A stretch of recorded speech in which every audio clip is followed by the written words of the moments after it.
Hey guys, welcome back to another video. Today I'm taking a look at the ACEBEAM E70 flashlight. Let's check it out.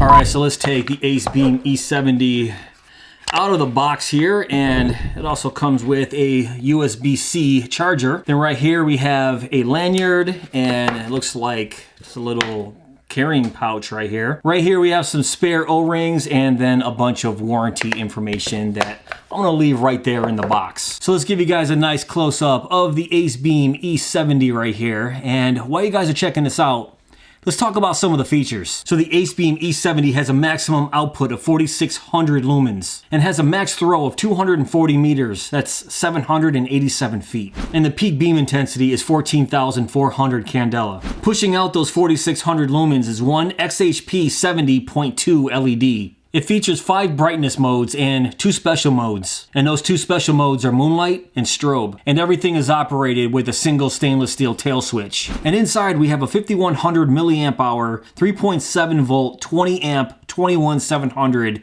rechargeable battery, which can be charged directly with the included USB Type-C cable, or it can be externally charged, as you can see right here. The body here is made of aero-grade aluminum and has a Type III Hard Anodized finish. It's impact resistant up to 1 meter, has an IP rating of 68, which means it's completely dustproof and submersible up to 6 feet, and comes with a 5-year warranty. Alright, so that's enough of the quick features. Let's talk dimensions. So the E70 has a length of 5.05 inches, a head diameter of 1.18 inches, and a tube diameter of 1.06 inches. Now on the website it says it weighs 3.59 ounces without the battery, but I weighed it with the battery, and that comes out to be 6.1 ounces. That's 174 grams. So let's talk about this for a second. I don't own too many ACEBEAM flashlights, but this one is absolutely gorgeous. Just check out this design here, this double helix body slots knurling with the blue underneath it. It looks awesome. And not only does this look great, this design actually helps with heat dissipation. So the hotter this gets, that blue tube underneath will absorb most of the heat while your hand stays relatively cool. So I really like this design, and check out this pattern right on the head here. That's really cool. And speaking of the head here, we do have somewhat of a crenellated bezel. It looks pretty aggressive, but actually feeling it with your finger, it's really not. It doesn't feel sharp at all. It just looks really aggressive. And I'll give you guys a nice look right down the barrel at that single XHP70.2 LED. That's capable of producing 4,600 lumens at its max. Now let's check out this black pocket clip right here. It isn't easily removable. You can see right there, this pocket clip is screwed into the tail right there. So if you want to take this off, you have to unscrew it. And it's not completely deep pocket carry right there. You can see there's probably about a ½ inch from the very tip of the pocket clip to the top of the tail there. And this is a lens down pocket clip only. There's no way to reverse it. But as for the feel of this flashlight in your hand, it actually feels very nice. It's made of pretty standard aero-grade aluminum with the Type III Hard Anodized finish. And yeah, you can tell this feels quality. Now as I rotate this, you can see there are no side switches. Everything is controlled with a single stainless steel tail switch back here. And the tail here is completely flat. That tail switch is embedded slightly into the back here. And that's perfect for anybody that likes to tail stand their flashlights. As you can see, works perfectly. Now let's quickly run down the UI here. If you want to turn the flashlight on, just press that tail switch twice, turns it on.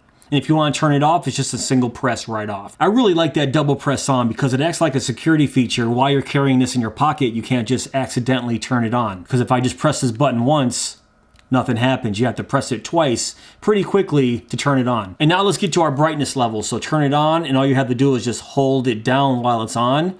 And there's our 4 brightness levels. We can't get to turbo from here. That's a special button press. And if you're curious, it does have a memory feature, which is pretty nice. So say I have it right there and turn it off, double press again, and it goes right back to our last level. So how do we get to our 4,600 lumen turbo? Well, we have to make sure it's on, and then double press the tail switch again.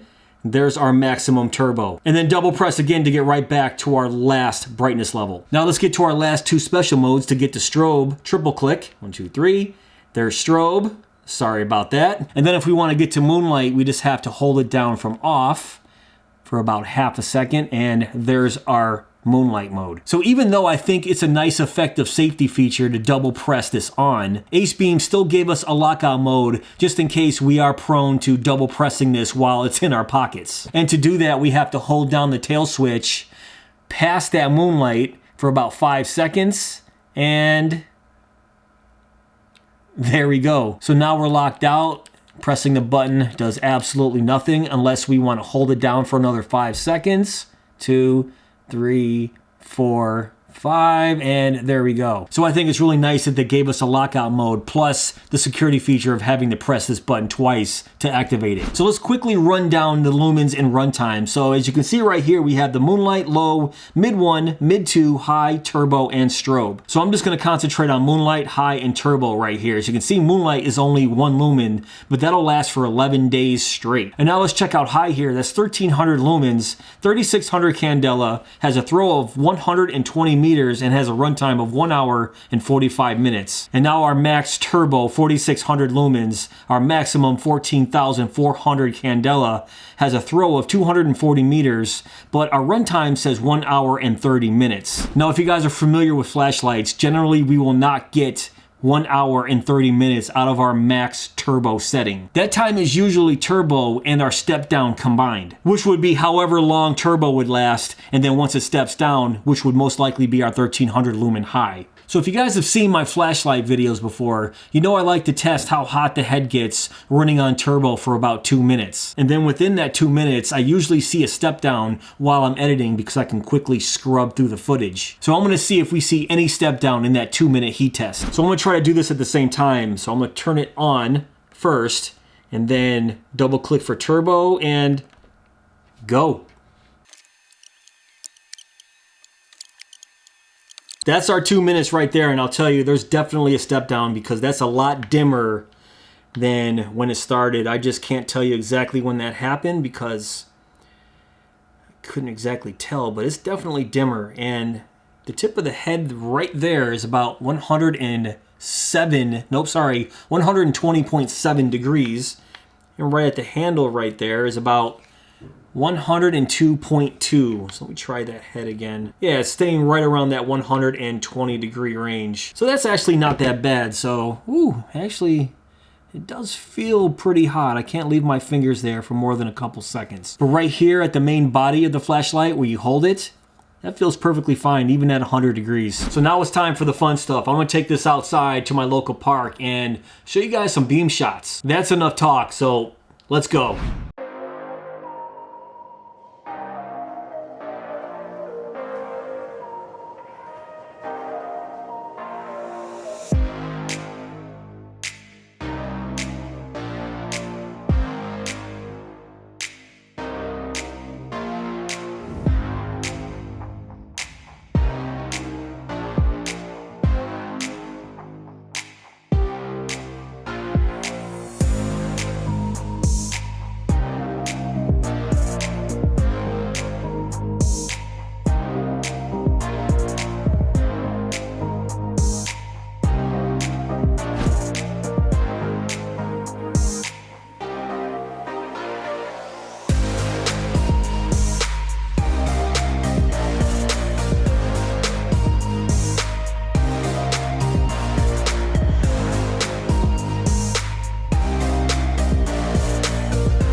All right, so as you guys saw in the beam test, I had this thing on turbo. The trees in the background at the end there were about 150 feet away from me. And I have other flashlights that are about 4,000 lumens with about the same throw as this one that seemed like it lit up that background a lot better than the E70 here. I don't know, call me crazy, but it just didn't seem like it was illuminating those back trees like I would expect it to. But other than that, I think it has a pretty decent beam profile, really nice hotspot. All right, so if you want my final verdict on this, I'll give you a couple negatives right off the bat. First off, I don't like the fact that there's no direct to turbo. To get to turbo, you have to double press it on and then double press it again to get right to turbo. And second, I believe that it's pushing out close to 4,600 lumens. Just the meters of throw just didn't seem like it was pushing out like it should. I mean, right here, 240 meters of throw is around 787 feet, and those trees were about 150 feet from me. I don't know. And this isn't really considered a negative, but for me personally, as an EDC flashlight, it's just too chunky for me. Considering there's 4,600 lumens pumping out of this little body, that's pretty darn impressive. But for me, as an EDC flashlight, just too big. And generally, I don't carry a flashlight on an everyday basis, just if I work overnights. And do I need 4,600 lumens on an everyday basis? Probably not. I have 1,500 lumen flashlights that are just perfect for me and are small enough where they feel really nice in my pocket, barely even know they're there. Would I take this on a camping trip with me? Absolutely, because I can just put this in a bag or my backpack and just forget about it. But as far as having something like this in my pocket at all times, I'm probably gonna have to pass. But that's just me. What do you guys think? Let me know in the comments below if you guys have an E70 and what you guys think about it. Alright guys, that's pretty much it for this video. What do you guys think of the ACEBEAM E70? If you guys want to check this out for yourself, I will have links below in my description box. But if you guys did enjoy this video, please give me that thumbs up. Please subscribe. And go!